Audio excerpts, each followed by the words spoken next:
एवढी एका शेतकऱ्याच्या घरामध्ये जातो, दुसऱ्या शेतकऱ्याच्या घरात जातो, दुःखाची व्याख्याच बदलून जाते हो.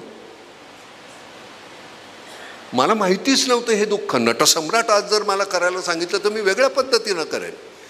माझं नटसम्राटाचं दुःख जे आहे ते 4 भिंतीमधलं आहे, गोंजारलेलं दुःख आहे. आम्ही आमचं सगळंच आयुष्यच आभाळाखाली ठेवलेलं आहे. आमच्या पिकाला तिजोरी नसते हो. कोणी या पाखरं येऊन खातात, वानरं खातात, वानोळा म्हणून त्यांनी तो खायचाच असतो. उरलेला आम्ही खातो, पण त्याचा जो एक रास्त भाव आहे तो द्या ना. याच्या पलीकडे आम्ही काय मागितलं. आई आमची सांगायची 16 रुपये सोनं होतं तोळा, आज 50,000. मला माहिती नाही भाव काय आहे. मला सोन्यासारखी माणसं मिळाली, मी सोन्याकडे पाहत नाही, त्यामुळे त्या माणसांची किंमत मला कळत नाही. पण सोन्याचा भाव इथून इतका झाला, आमच्या तांदळाचा भाव, गव्हाचा भाव काय पटीत वाढलाय तुम्हाला माहिती आहे. का नाही करत?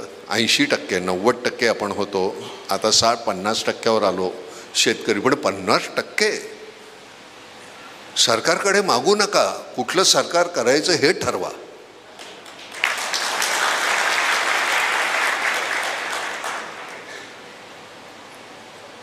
मला राजकारणामध्ये जाता येत नाही, कारण मला आतमध्ये पोटात आहे तेच ओठात येतं.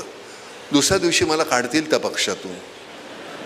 महिनाभराने सगळे पक्ष संपलेले असतील, कशाला जायचं तिथं.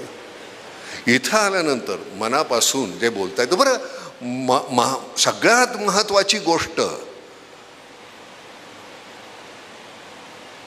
कधी कळणार ह्यांना आपण मारणार आहोत, किती संचय करायचा.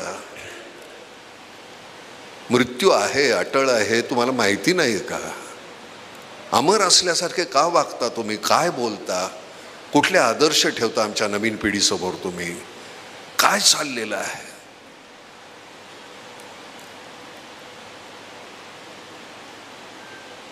कशाच्या आशेवर आम्ही जगायचं? रोज आम्हाला अन्न देणारा जो आहे त्याची जर तुम्हाला पत्रास नसेल तर मग आम्ही तुमची पत्रास का ठेवायची? अडवणूक नाही, अडवणूक कधीच नाही. शेतकरी कधीच तुमची अडवणूक करणार नाही. तो कितीही चिडला, काही झाला, मी आत्महत्या केली तरी पुन्हा जन्मून मी पुन्हा शेतकरीच होणार, अशा पद्धतीनं जगणारी जात आहे. पुढचा जन्म कुठला हवा रे? तर मला शेतकऱ्याचा जन्म नको असं कधीच शेतकरी म्हणणार नाही.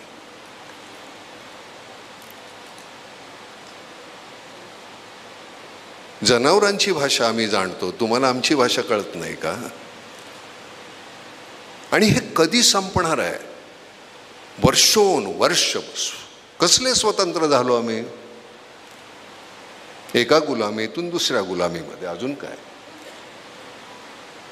आणि मग त्याला वाचा फोडण्यासाठी हे फार गरजेचं आहे.